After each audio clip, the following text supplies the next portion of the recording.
प्यारे विद्यार्थियों, बालक बालिकाओं,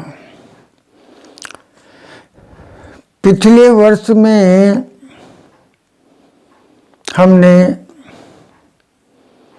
अनेक प्रकार की परेशानियां देखी। नया वर्ष आया है तो उसके लिए कुछ पंक्तियां का नया साल है, नई बात करते हैं। नया साल है, नई बात करते हैं। जो बीते साल, जो बीते साल उससे सीख कर कठिन जिंदगी को थोड़ा आसान करते हैं। कठिन जिंदगी को थोड़ा आसान करते हैं कि पुरानी हार तो अब हो गई पुरानी, कि पुरानी हार तो अब हो गई पुरानी। नया मुकाम और नया प्रयास करते हैं। नया साल है, नई बात करते हैं। बीती बातें, बीते मतभेद अब छोड़ो भी। बीती बातें, बीते मतभेद अब छोड़ो भी। अपने पराये सब साथ मिलकर रहते हैं। अपने पराये सब साथ मिलकर रहते हैं। कुछ गलतियां आप मेरी भूल जाओ, कुछ गलतियां आप मेरी भूल जाओ। कुछ गलतियां हम आपकी माफ करते हैं। कुछ गलतियां हम आपकी माफ करते हैं।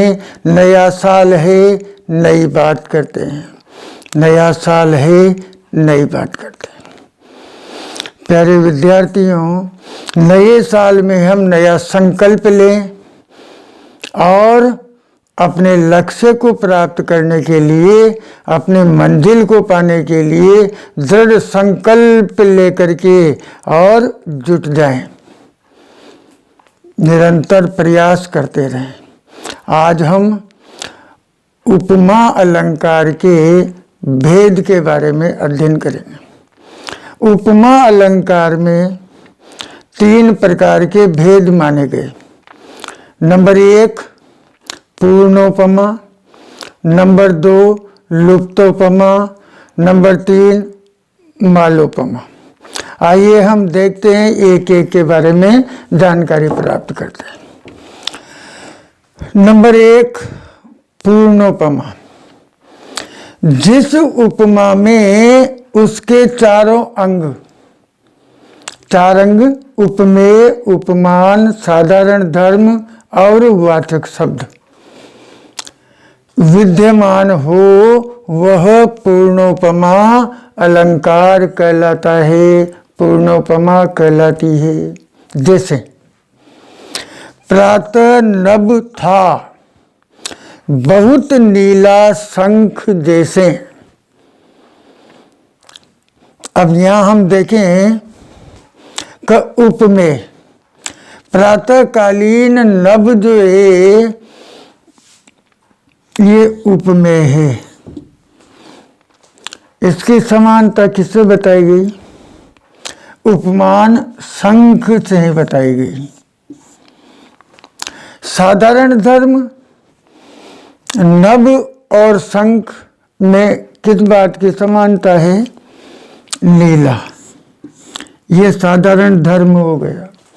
वाचक शब्द जिससे हम पहचाने तो वह है यहाँ पर जैसे, वाचक शब्द जैसा, जैसे। यहाँ पर हम लिखे हैं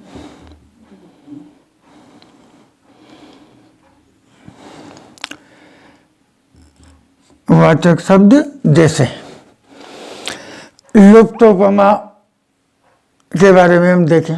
दूसरा भेद, जहां उपमा के चारों अंगों में से कुछ अंग लुप्त हो, उपमेय, उपमान, साधारण धर्म या वाचक शब्द, इनमें से कोई एक अंग या दो अंग लुप्त हो जाए, वहां लुप्तोपमा अलंकार होता है।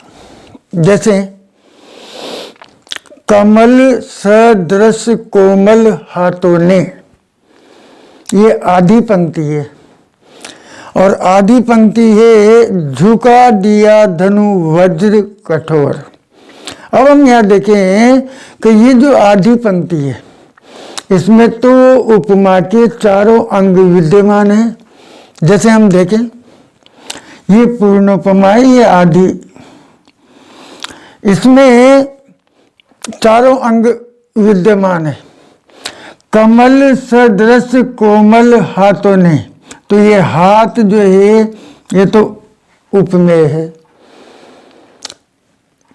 कमल जो है ये उपमान है, और कोमल जो है ये साधारण धर्म है, और सदृश जो है ये वाचक शब्द है। तो इस आधी पंक्ति में तो चारों अंग विद्यमान है, तो यहाँ तो वही पूर्णोपमा अलंकार है। लेकिन आधी जो पंक्ति है यहाँ पर, इसको हम ध्यान से देखें तो यहाँ पर उपमेय धनु, ये उपमेय धनु है, उपमान वज्र है, और साधारण धर्म जो है वह है कठोर, इसका उल्लेख है। लेकिन यहाँ लुप्त कौन सा अंग हो गया? वाचक शब्द इसमें कहीं पर भी नहीं है। झुका दिया धनु वज्र कठोर, तो इसी कारण यहाँ पर लुप्तोपमा अलंकार है। तीसरा भेद हम देखें, मालोपमा। मालोपमा जिस उपमा में एक ही उपमेय के, उपमेय तो एक ही हो लेकिन अनेक उपमान उपस्थित हों,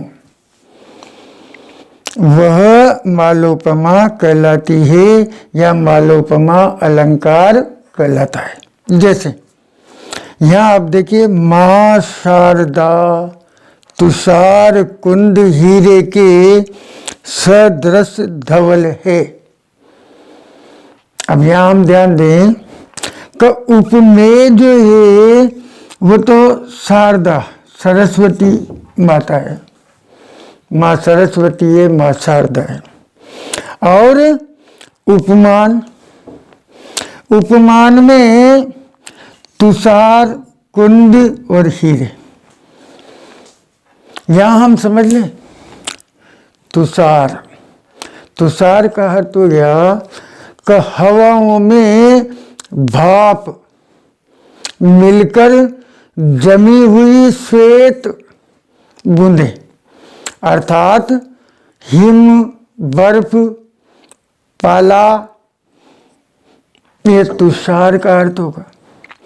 कुंद, जूही के जैसा एक पौधा जिसमें सफेद फूल आते हैं, तो यहाँ पर भी धवल का रंग हो जाएगा।